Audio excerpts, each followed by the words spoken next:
এখানে যারা দালালি করে, ওর দাদা দালালি করছে, ওর বাবা দালালি করছে, ওর বড় ভাই দালালি করছে, ও করে। আমাদেরকে ভাবে ভাড়াটিয়া। আজকের যে দালাল, আজকের যে দেখেন, আজকের যে দালালরা কি হয়েছে, গ্রেপ্তার হয়েছে, তাদেরকে ইন্টারোগেট করেন। আমি ডিডি এখানে দাঁড়ায় থাকবো। এখানে যদি মনে করেন যে অফিসের সংশ্লিষ্টতা থাকে, যে অফিসকে দিয়ে কোনো দালাল চক্র আগে কাজ করতে পেরেছে, আমি নিজে দায়িত্ব নিলাম, আমি তার ব্যবস্থা নিব। ভাই কোথায় আমাদের দালাল উপর নির্ভর করছে? আপনি জানেন যে গত 12 মাসে আমাদের কতজন অফিসার সাসপেন্ড হয়েছে? গত 12 মাসে আমাদের কতজন অফিসার, কতজন কর্মচারী বিভিন্ন মেয়াদে শাস্তি পেয়েছে?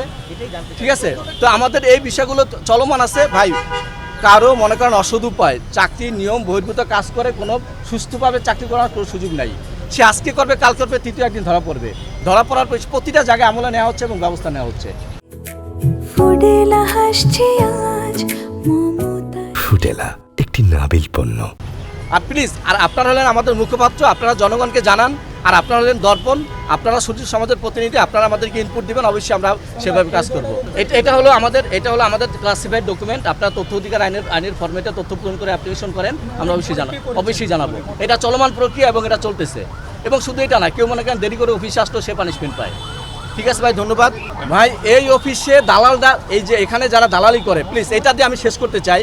এখানে যারা দালালি করে, ওর দাদা দালালি করছে, ওর বাবা দালালি করছে, ওর বড় ভাই দালালি করছে, ও করে। আমাদেরকে ভাবে ভাড়াটিয়া। কথা বুঝতে পেরেছেন? আপনি শুধুমাত্র প্লিজ ভাই, প্রথম হলো আমি আপনাদের একজন নাগরিক হিসাবে বলতে চাই, আমাকে জাস্ট আপনারা সিভিল ড্রেসে আসবেন, আমাকে একা ছেড়ে দিবেন, আমি রাস্তার উপরে যাব কালকে। আমি যদি সুস্থ আসতে পারি তাহলে আমাকে দেখাবেন যে আমি সুস্থ এসেছি। কারণ ওদের ব্যাপারে আমরা এতগুলো অ্যাকশন নেই, ওরা আমাদেরকে নিজেরা না পারলেও মহিলাদের হলে গালিগালাজ করে যে আমরা কেন ওদেরকে উচ্ছেদ করি।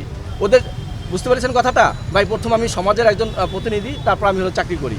আপনারা যে কোনো বিষয়ে আমাদেরকে স্পেসিফিক কথা হলো, স্পেসিফিক কথাটা এখন কমন হয়ে গেছে। যে কোনো বিষয়ে জানাবেন, আমরা অবশ্যই সেটা আমলে নিব। আর আপনাদের তথ্যের জন্য আপনারা তথ্য অধিকার ফর্মে আবেদন করবেন, আমরা আমাদের সব তথ্য দেব। আতঙ্ক না, ওদের আতঙ্ক না। ঘটনা হলো যে ওরা ভাই একজন মহিলা নিয়ে বকা দিল, এটা কি আপনি আতঙ্কিত হবেন না? একজন মহিলা এসে আপনাকে বকা দিল, আপনার মনে করেন আপনার সাথে আপনার কি আছে, অধীনস্থ কর্মচারী, আপনি আতঙ্কিত হবেন না? কথা এটা আতঙ্কিত হওয়ার কিছু বিষয়টা একটা মানিজ্যতের বিষয়। এদেরকে রুট আউট হওয়াটা আমরাও চাই। আচ্ছা, আমি শেষ করি। ধন্যবাদ। আমরা অভিযান শুরু করার আগে পাসপোর্ট অফিসের প্রতিনিধির সঙ্গে যখন যোগাযোগ করি, তারাও আমাদেরকে এই মেসেজটাই দিয়েছিল যে তাদের যদি কোনো কর্মকর্তা, কর্মচারী কিংবা যে কেউ পাসপোর্ট অফিসে জড়িত থাকে, তাদেরকে যেন আমরা আইনের আওতায় আনি এবং তাদের বিরুদ্ধে যেন তাদের যাদের মধ্যে যে ইনফরমেশনগুলো পাবো সেগুলো যেন তাদের সাথে শেয়ার করি। তো আমাদের অভিযানটা আসলে সেই কেন্দ্রিক ছিল। তো আমরা যাদেরকে গ্রেপ্তার করেছি তাদের মাধ্যমে যদি কোনো ইনফরমেশন পরবর্তীতে আমরা পাই, অবশ্যই আমরা পাসপোর্ট অফিসকে অবগত করব এবং আপনাদের কিছু জানানোর থাকলে আমরা প্রেস রিলিজের মাধ্যমে জানাবো।